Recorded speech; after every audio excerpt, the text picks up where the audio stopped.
Angela Fazio is an industry powerhouse who has overseen 40,000 homes sold and $9 billion in production. And Kristen Cantrell is one of the nation's most accomplished team leaders, helping thousands of agents build their businesses. They are passionate about educating, encouraging, and empowering moms in real estate. Our next episode starts now. Hey everyone, welcome to Moms in Real Estate. This is Kristen Cantrell. And I'm Angela Fazio, and we are so excited to be speaking with a wonderful woman out of Texas. Her name is Madison Niles. And today Madison is going to talk about overcoming incredible battles with joy. So Madison, how about you introduce yourself to everybody and get us started by telling us a little bit of your backstory?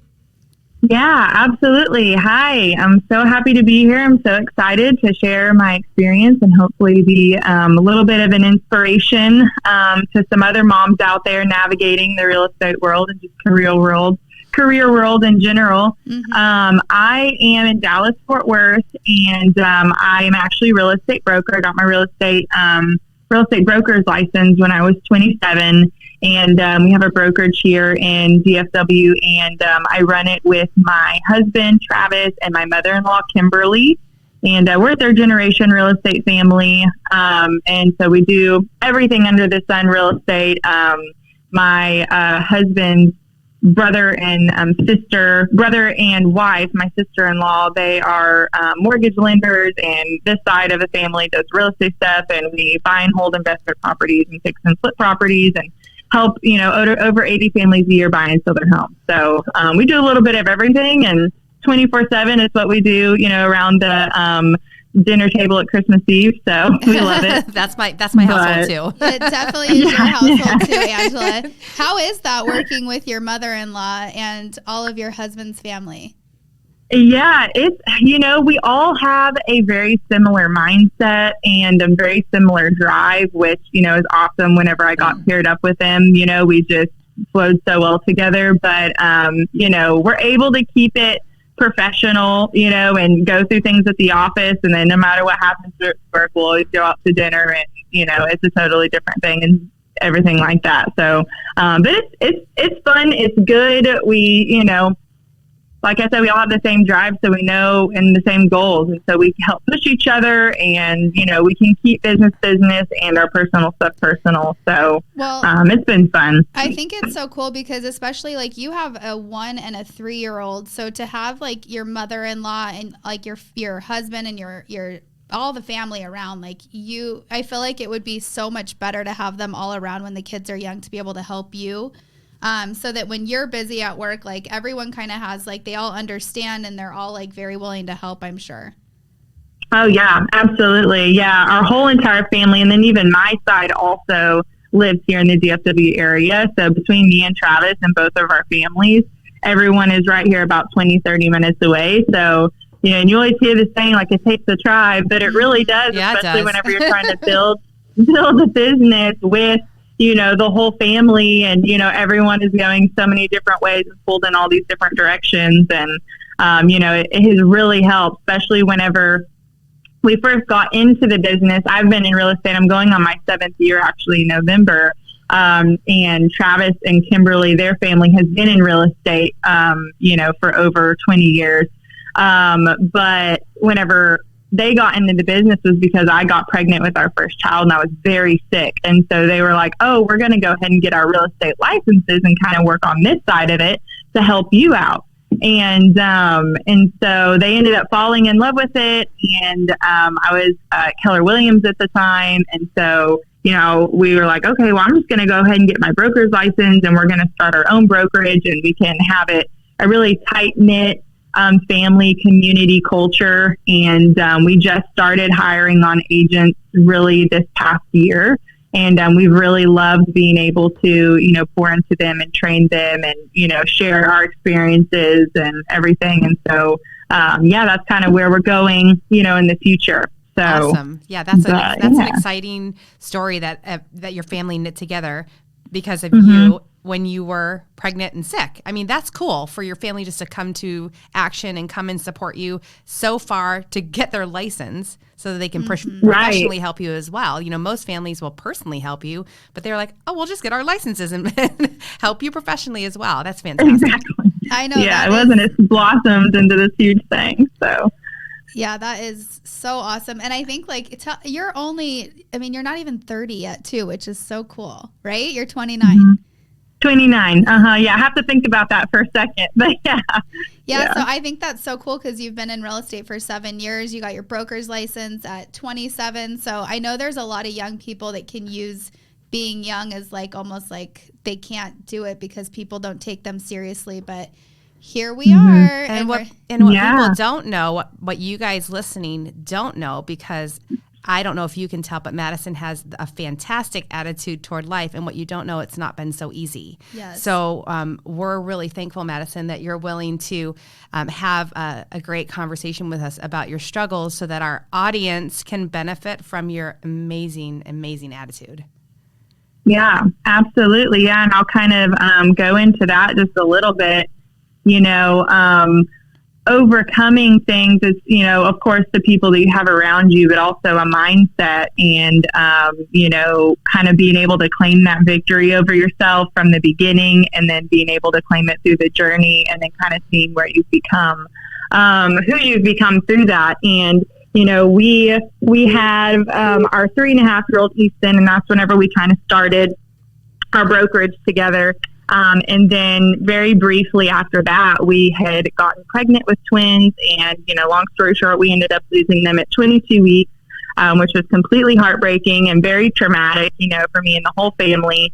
And then whenever we started trying again, we got pregnant with Breck, and he's 1 now, you know, but right off the bat, I was, you know, high risk pregnancy. And so I was at the doctor every week and, you know, they were checking everything.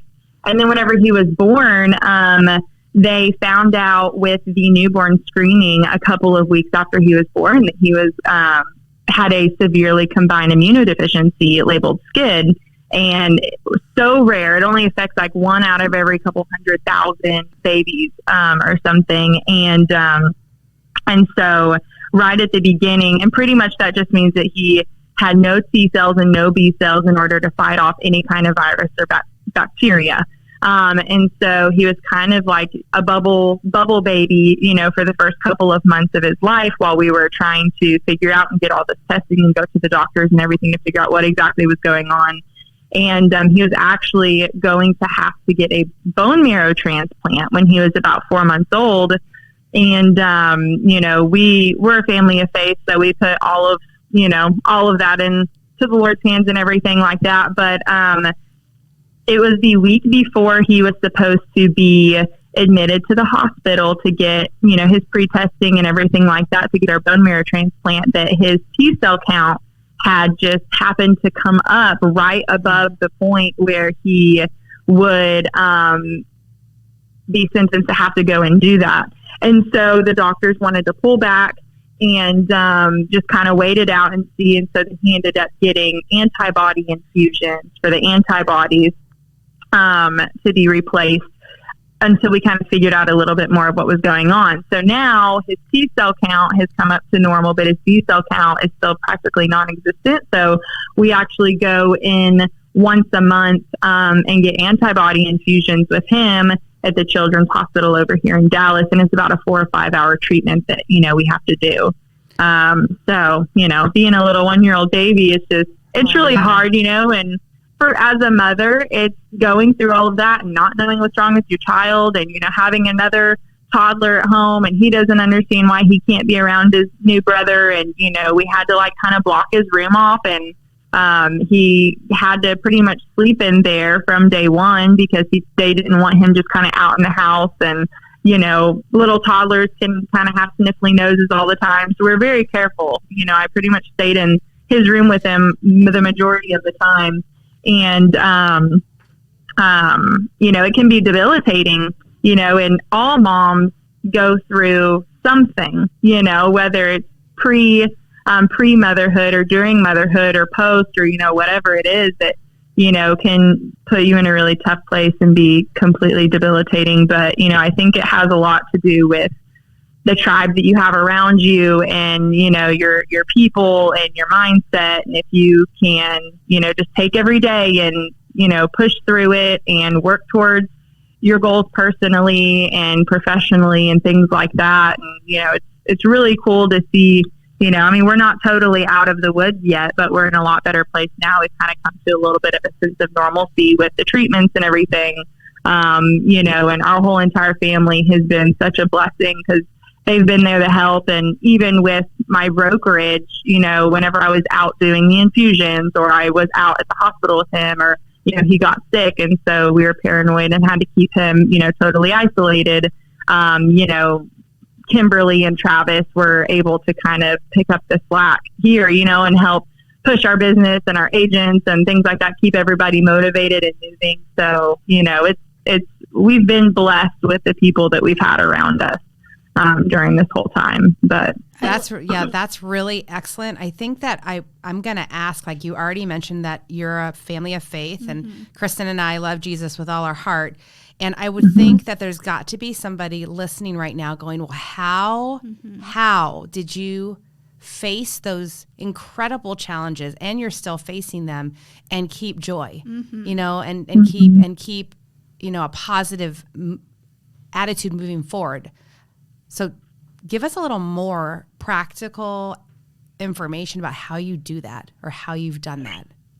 Yeah. It's been tough. It has definitely, but I've really, my husband and I have really just tried, at every appointment. It kind of seems like every time we would go up to get, blood work done, which is like once every couple of weeks, we had to go up there and get his blood taken and they would run a whole bunch of tests. It seemed like every time something, horrifying would come back and they would say, okay, these are all the things that could happen, because of this. And then most of the time it was just, it either kind of leveled back out or, it was a wonky blood draw that happened or something like that. But, you live in constant fear and stress and, it can put you into, a state of depression and, like I said earlier, debilitation and, just not where you almost cannot even go through the day. And so, we got to a point and I was like, the Lord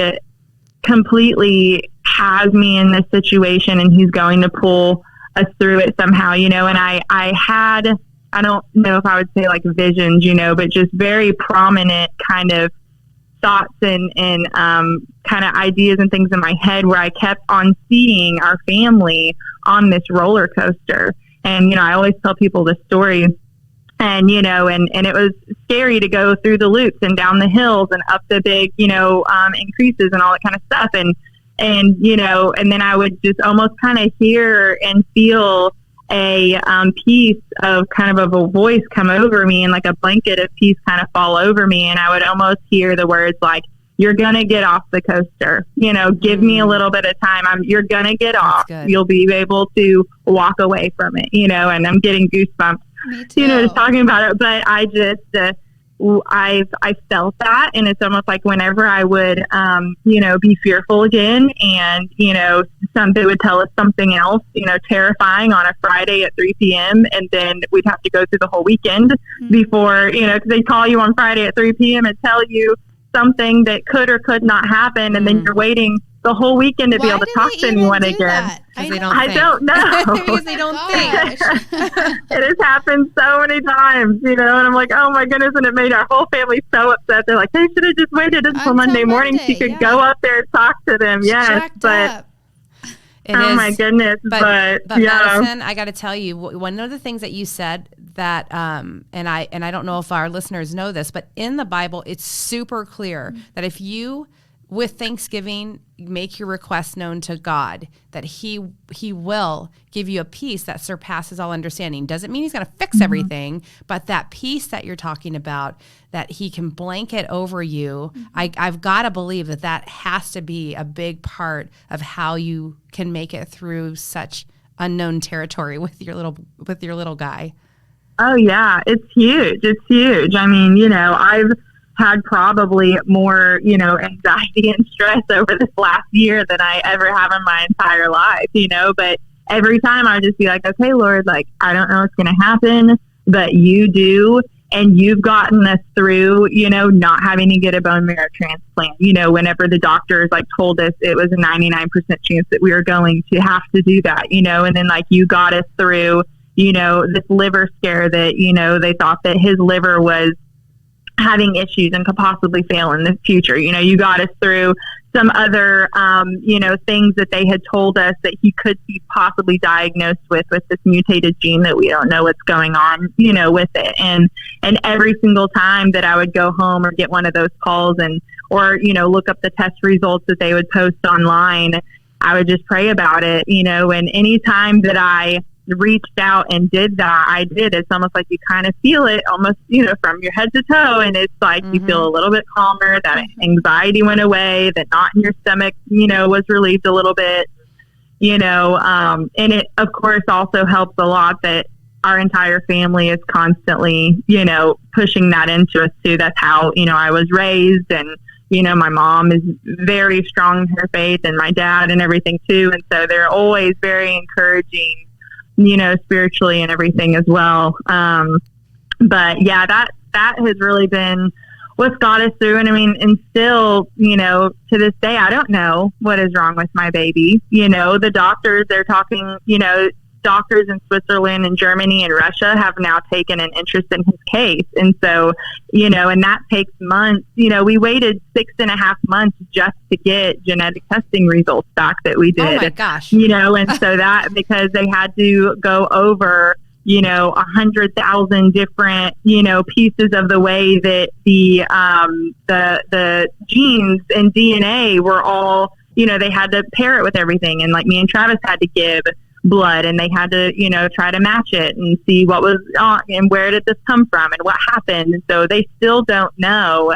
what is going on with it, but we have been able to kind of cross some things off the list. And I mean, he's a very joyful baby, which has made it, which has been a blessing.